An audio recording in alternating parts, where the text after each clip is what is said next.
Hi, I'm Hannah and I'm going to be talking about some of the things that went well and not so well in my thriller opening project, plus giving you some top tips. I'm going to start off by saying the concept of my film could definitely be more clear, but I suppose that's because of the nature of the task, as it's only an opening. There's no dialogue in our film, but I think that's a good thing because this is very common in other thriller openings from the research I did, and I think, given the circumstances, it gives a more professional feel to it. The most successful aspects of my film are the focus pulls. In particular, at the beginning, in the opening shot, there is a really good example of a focus pull that incorporates a lot of good examples of cinematography. It was hard to capture it, but it was worth it, although it did take many attempts.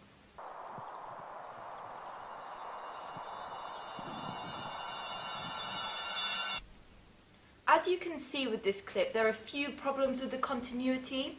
If you look closely for the change. The lighting in these clips here are, you can see that it's a very poor quality. The continuity doesn't quite work, and it's very evident because they are right next to each other, almost sandwiched together. And the reason this occurred is because it goes standard definition, high definition, standard definition, and unfortunately that was due to a problem of us not being attentive enough to the setting on the camera that we used. But unfortunately they were the only shots that we had, and we had to use this shot at the end. My top tip to avoid this would to be more careful and attentive when using these complicated cameras, because in particular this HD Sony camcorder had a lot of different settings. I learned the importance of checking before each scene. One shot that we felt was a bit more unique, a bit different, was the shot of the protagonist in the cupboard.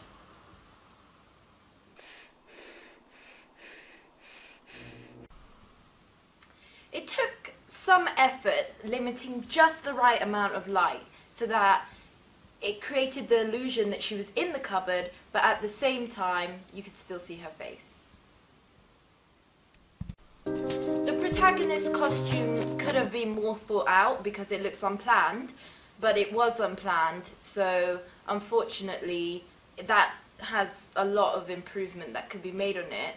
However, it did work out pretty good because her costume that she just wore anyway was quite casual and actually fit quite well into the settings and the weather.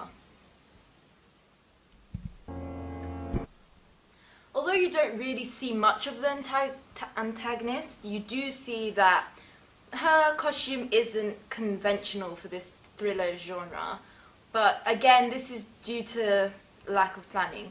However, it's somewhat made up for because our protagonist is female and antagonists are predominantly male, so there was a little room for the costume to maybe not be quite as dark or as threatening as usual. The titling was the last thing I did, and I think that's quite obvious. It's very plain, it's not very inventive in terms of the positioning in the frame.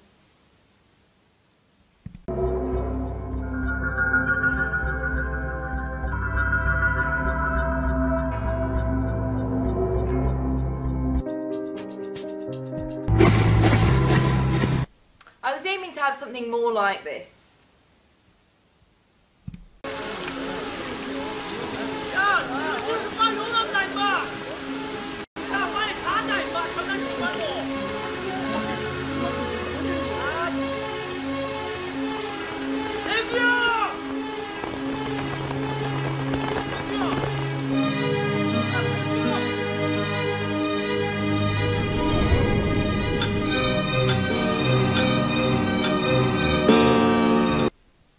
My top tip would definitely be to put as much effort and leave as much time for the titling because it's just as important as everything else.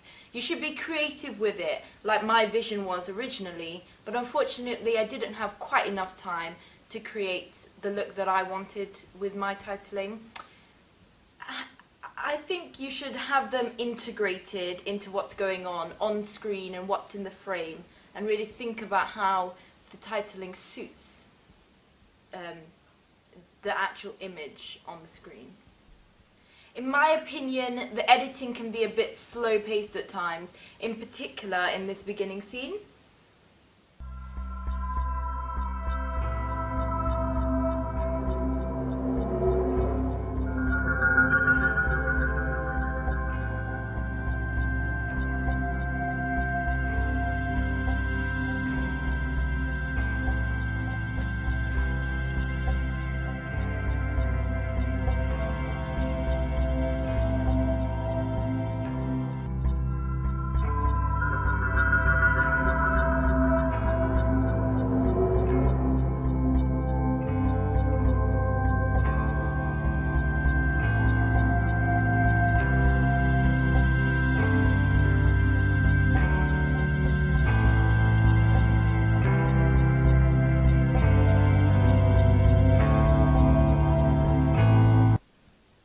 I think nearly a minute of objects and sceneries around the barn is a bit too much.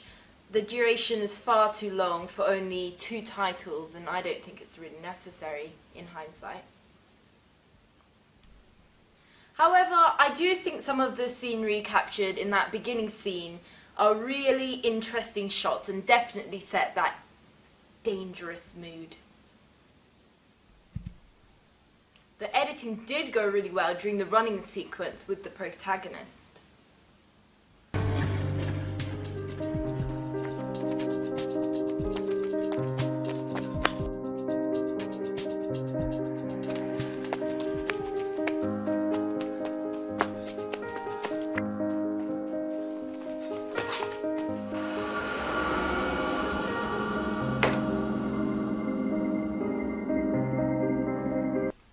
The scenes link together perfectly, and it's a good example of match and action and the continuity factor. There's a drop in the music as the antagonist approaches. This blends to a stop very well, creating that thriller suspense.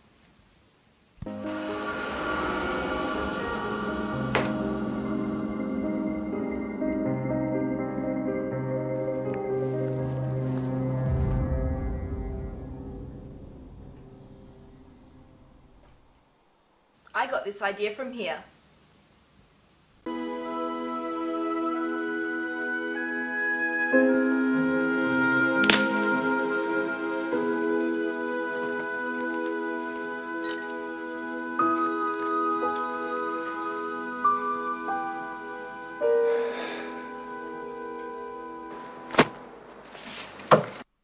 Another top tip that I used in my thriller opening was sound bridges. I used non-diegetic sound music, obviously to link the clips together, but also I used it to show the change.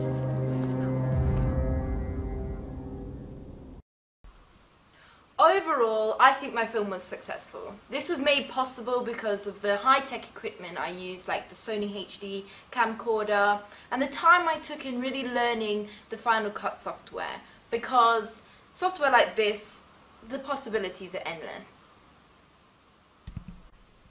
Planning what we were actually going to do before we got there was an essential practice, which I didn't follow till the second day of filming. Although our specific choice of scenery served us well, the lack of planning in other areas, like costume, really let us down.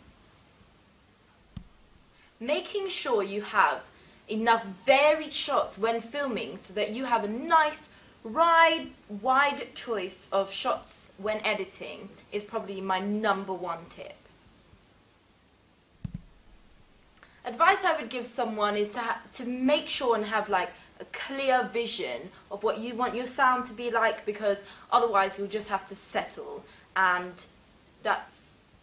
it really makes or breaks a film.